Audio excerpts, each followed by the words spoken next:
What's going on, guys? Phantasm Mask here, and Black Friday was last week, and I haven't done a pickup video in a while, so I figured while I'm wrapping Christmas gifts for everybody, I would go ahead and just show off what kind of gaming-related stuff I've procured through Black Friday. So, starting off, now, some of the stuff was a little bit before Black Friday.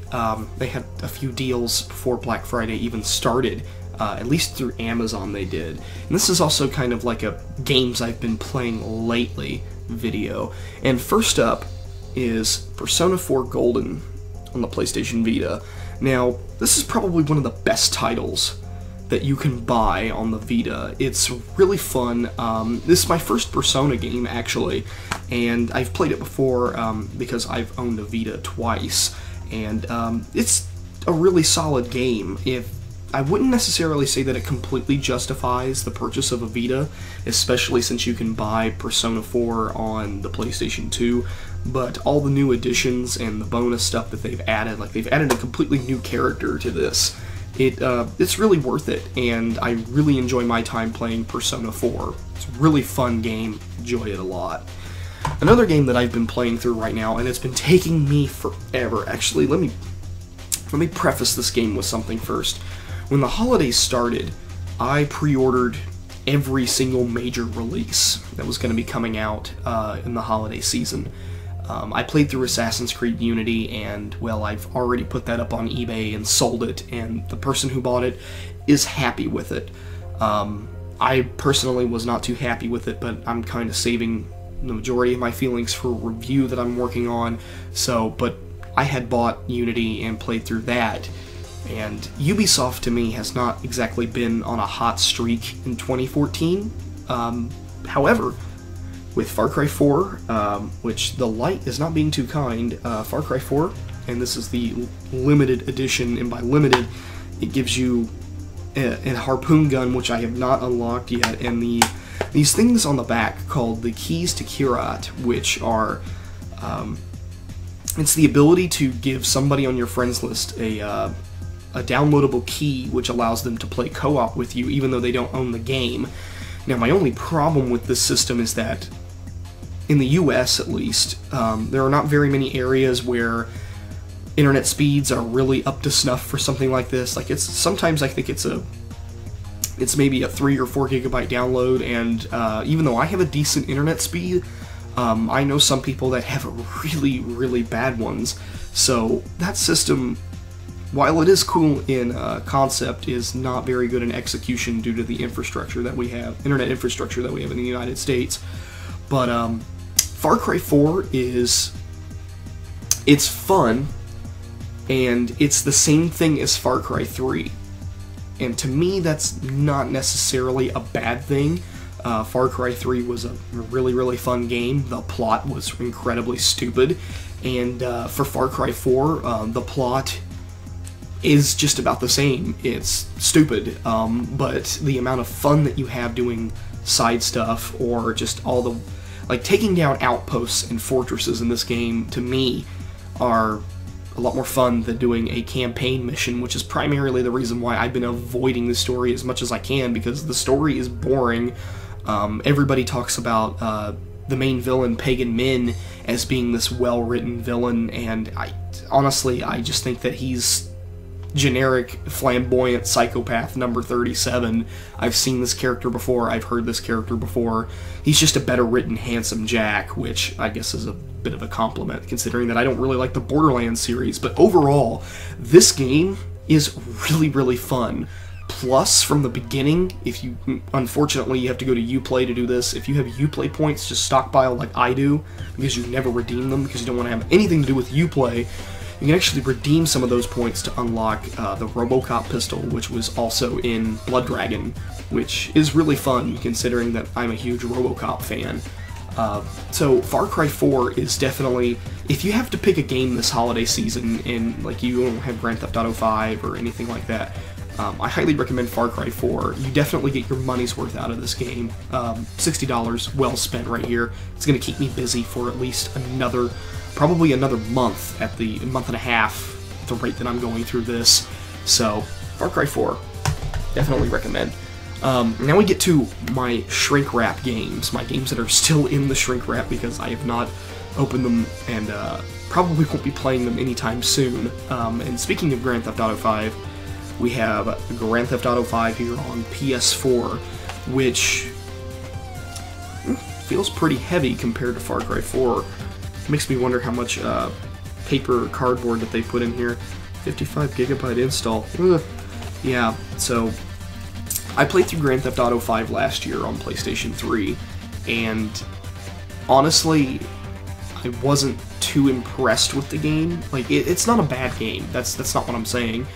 It's just personally for me, like, I didn't like GTA 4 at all. I thought GTA 4 was really, really bad, and GTA 5 was an improvement. However, it still does have some issues, and mostly that's due to how the game played. For example, on PlayStation 3, driving a car and just the amount of frame drop that you had while driving a car at high speed was ridiculous. This remedies that. I've played the Xbox One version over at my friend Vince's house because he's got an Xbone, and the game on Xbone runs smoothly, and it looks great on the Xbox One. It makes me wonder if there's going to be any graphical difference between the two consoles, but just judging from what I saw on the Xbox One with the improvement of facial animations and things like that, I'm actually looking forward to going back through Grand Theft Auto 5 again.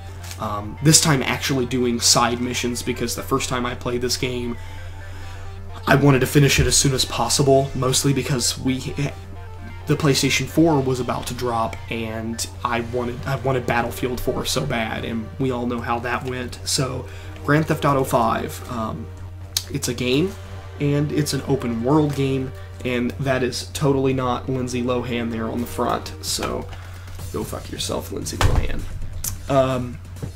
Last but not least, game-wise, this was actually recommended to me, not personally by a YouTuber, but I watched one of his pickup videos that he had done lately, and it sounded like a game that would have interested me because I like the sort of mid-market video game, the kind of B-level, not necessarily AAA or indie, but that kind of in-between, and I really miss those being on the new consoles, and that would be Shadow Warrior. Again, still in the shrink wrap, but from my understanding is from the makers of Duke Nukem, and if that's the case, I'll probably be right at home with this. Like, right here on the back. See, I'm going into this game completely blind. I know nothing about it other than what Alpha Omega Sin talked about. And that would be, like, a corporate shogun Lo Wang must acquire a legendary katana possessed by evil gods hell-bent on destroying our world. Using a masterful combination of gun, blade, magic, and deadly wit, uncover the truth behind the demonic invasion and banish evil back into eternal darkness. This just sounds badass to me. And apparently, according to Alpha Omega Sin, this is getting a limited physical release, so I should probably, even if I don't like this game, I should probably hold on to it in case I want to sell it in the future. But hopefully I'll really enjoy this because it sounds like a game that I want to play. Devolver Digital. Where's my Hotline Miami 2, Devolver? Where's it at? And of course, this is like a modern-day reboot of the classic Shadow Warrior, I'm guessing. Yeah, swordplay, mystical powers, upgradable arsenal, and only a roughly almost a 7 gig install. That's not that bad. So, Shadow Warrior. And you've probably noticed throughout the course of this video that the audio quality is probably better. At least I hope that you've noticed. And that's because I purchased a new microphone, which I'm going to show you, so forgive me if the gain kind of goes up a little bit. But I used to have the Blue Snowball, and while it is a decent mic, I decided to go ahead and do an upgrade because, again, Amazon had a lightning deal on these, and to me, it was a much better bargain than keeping the Snowball, and now the Blue Snowball is up on eBay. But right here, we have this monster, the Blue Yeti, and this thing is huge. Let me just set him back down there. This microphone is huge. I've already done a podcast with it, and I already screwed up that podcast because I had the gain too high, and I barely had the gain turned up on this thing. It's a little sensitive, and what I really like is that right here there's a mute button. And what I do whenever I'm playing on PS4 is I use the Blue Snowball, or now I'm using the Yeti through the PS4. So now when people hear me, they can clearly hear me instead of using that really crappy earbud and microphone thing that came with the PlayStation 4. That thing is a piece of garbage. Really, really bad. And this microphone is fan-fucking-tastic. I love it. And I should have bought the Yeti first off compared to the Snowball. It's just so much better, and I enjoyed a lot more. I guess to round out my acquisition video, this is the first time I've ever bought one of these, mostly because I've heard things about, I've heard some nightmare stories about their quality control, but a friend of mine has a decent collection of these, and I decided, hey, you know, should I pick one up? And, well, I've been thinking about picking one up ever since I went to Gen Con this year, where they had some Ground Zeroes Snake figures there. Now, I didn't ultimately go with Ground Zero Snake. I want to wait on the Phantom Pain Venom Snake figure to come out. But, and I know that some people are a little divided on this movie, but personally, I'm not. I bought the PlayArts Kai RoboCop 3.0. Mostly because they were half off on Amazon. Also, I got a good deal on my brother's Christmas present. So it kind of came in the same order. Of course, I didn't get him one of these, but yeah, PlayArts Kai to me is kind of, it's a nice set of high-end figures that are really posable, have many points of articulation. Usually they come with some really cool stuff, like on the inside of this figure, it comes with 4 guns, interchangeable hands, you can actually pop out the hips for the holsters and things like that. In fact, excuse me, with my little cold here, I'll just pull him down here like this real quick, and yeah, it's a lot of detail, actually. Probably the most detailed figure I've ever had. Again, it's my first PlayArts Kai figure, and he's just got a really good look to him. You know, he's got the guns, he's got the hand, just the ability, like how much you're able to move the head and the legs and things like that. It's really, really cool. Ball joint, torso, and chest, head. In fact, there's 2 ball joints in the head for both the neck and the actual head itself. Really, really cool. Not bad for my first PlayArts figure. Let me set him down right here. I'll put him back up on the display stand later. But because I've been looking at PlayArts Kai figures for a while, as I said, and I ultimately went with RoboCop 3.0. And the reason why I didn't go with the original RoboCop, because obviously I'm a huge fan of RoboCop. I didn't go with the original because I felt that his arms and his legs looked really, really weird. They looked disproportionate. And I guess that's the primary problem with PlayArts Kai, is that they're really hit or miss when it comes to accuracy towards the characters. Like, for example, one of the next ones that I've been thinking about getting, because, hey, you know what, if they can do RoboCop 3.0 correctly, they could probably do this one, and that would be a...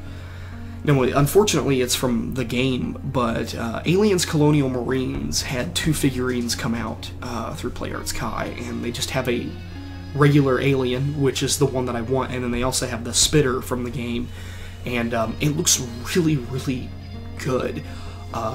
And I can just have up here on the top shelf of my desk, I can just have RoboCop fighting a Xenomorph, which would be really, really cool. Not bad for my first PlayArts Kai figure. I've heard some nightmare stories about quality control, and this one, I guess, does have a little bit of an issue with it, but it's not really that big of a deal to me, and it actually involves the cod piece here. Like, it's like the cod piece is a piece of rubber, and I know I'm going to show you RoboCop's crotch, but yeah, right here is a piece of rubber, and it just has a hard time fitting in with the top half of his body. I mean, when I get it up on the display stand, I'm able to stage it correctly, and mostly it involves having to kind of move the hip joint around and kind of stuff that underneath this opening here. But yeah, it's a pretty cool figurine. Not too bad. So, oh, look at that. His chest came off. Oh well, that's an easy fix. like I said, sometimes the quality control on these can be a complete nightmare. Like I've seen, he's got a red visor up here. I've seen some of them not even have half the paint on there, which is kind of depressing. Also, I've really wanted the Solidus Snake one, but that one's really, really expensive, and for good reason. There's a lot of stuff that comes with that figurine. So, that's it for my Black Friday acquisition video. What did you guys get on Black Friday? Did you get anything cool, or are you just waiting out for Christmas? Let me know in the comment section below. Phantasm Mask here, signing out.